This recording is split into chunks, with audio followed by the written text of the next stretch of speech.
ఒకరోజు పేతురు దగ్గరికి ఆయన వచ్చాడంటారా? పేతురు వైపు ఆయన తిరిగాడా? పేతురు ఆయన వైపు తిరిగాడా?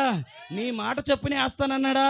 అక్కడ ఎప్పుడైతే ఆ చేపలు పడటం ప్రారంభించాయో, హల్లెలూయా, పేతురు హృదయంలో ఉన్న పాపము, పేతురు హృదయంలో, పేతురు గుడారములో ఉన్న దుర్మార్గము అంతా ఏం చేస్తున్నాడు? ఒప్పుకొని, ప్రభువా నేను పాపిని. ఎప్పుడు చెప్పగలవు సార్?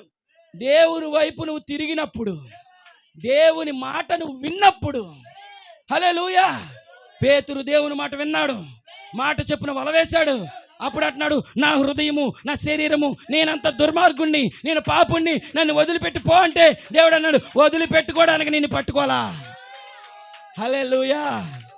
దేవుని వైపు తిరిగినప్పుడు ఆయన నీ వైపు తిరుగుతాడు. హల్లెలూయా. దేవుని మహిమ కలుగును గాక. ఆ సమరయ స్త్రీ దేవుని వైపు తిరిగిందంటారా? ఆ మగ్దలేని మరి దేవుని వైపు తిరిగిందంటారా? ఎంతమందికి అర్థమవుతుంది? దేవుని వైపు తిరిగినప్పుడు వారి జీవితాలు, మీరు బైబిల్ అంతా చూడండి, దేవుని వైపు తిరిగిన ప్రతి ఒక్కరి జీవితాల్లో నుంచి ఏమొస్తుందో తెలుసా? కన్నీరు, దుర్మార్గం అంతా బయటకు వచ్చేస్తుంది, పాపం అంతా బయటకు వచ్చేస్తుంది. హల్లెలూయా. ఓ దేవుని మహిమ కలుగును గాక. ఈరోజు నువ్వు నిజంగా దేవుని వైపు తిరిగితే నీ గుడారంలో ఉన్నదంతా బయటకు వస్తుంది. నేను చెప్పింది మీకు అర్థమవుతుందా? ఏంటి సార్ నీ గుడారం? ఏంటి అది గుడారం? నువ్వేనా? నీ దేహమే ఆ గుడారం, నీ శరీరమే ఆ గుడారం, నీ జీవితమే ఆ గుడారం.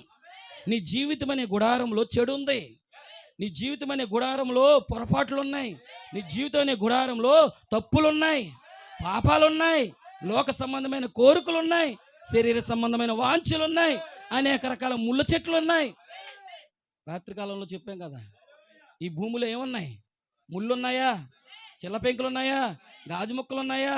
చెత్త అంతా ఉందా? ఇవంతా ఎలా శుభ్రం అవుతుందో తెలుసా? ఆయన వైపు నువ్వు తిరిగినప్పుడు. హల్లెలూయా. రోజుకి 7 సార్లు పాపం చేసే ఆ మగ్దలేని మరియా రోజుకి 7 సార్లు వ్యభిచారం చేసేదంట. అటువంటి మరియా, హల్లెలూయా, ఆమెకు ఒక దురాత్మ పట్టేసింది. ఎంతమందికి అర్థమవుతుంది? ప్రధాన యాజకులు వచ్చి ప్రార్థన చేసినా పోవట్లేదు అది, ఎవరు ప్రార్థన చేసినా పోవట్లేదు అది. ఎంతమందికి అర్థమవుతుంది? అయితే ఒకరోజు, హల్లెలూయా, ఆయన ఒక ఇంట్లోకి వస్తున్నాడన్న సంగతి ఆమె విన్నది.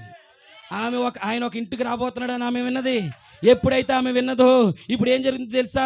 ఆమె వెతుక్కుంటూ ఆయన ఎక్కడున్నాడో ఎత్తుకుంటూ ఆమె ఆయన వైపు తిరిగి ఆయన వైపు ఎత్తుక్కుంటూ వెళ్ళింది అక్కడికి. ఎప్పుడైతే ఆమె ఆయన దగ్గరికి వెతుక్కుంటూ వెళ్ళిందో, ఎప్పుడైతే ఆమె ఎత్తుక్కుని వెళ్ళి ఆయన కనుగొనదో, ఆయన చూడగానే, హల్లెలూయా, ఆయన చూడగానే ఆ గుడారంలో ఉన్న దుర్మార్గత బయటకు వస్తుందంటారా? కన్నీళ్ళు కార్చేస్తుందంట, తల వెంట్రుకలతో తుడిచేస్తుందంట, కన్నీళ్ళతో కడిగేస్తుందంట,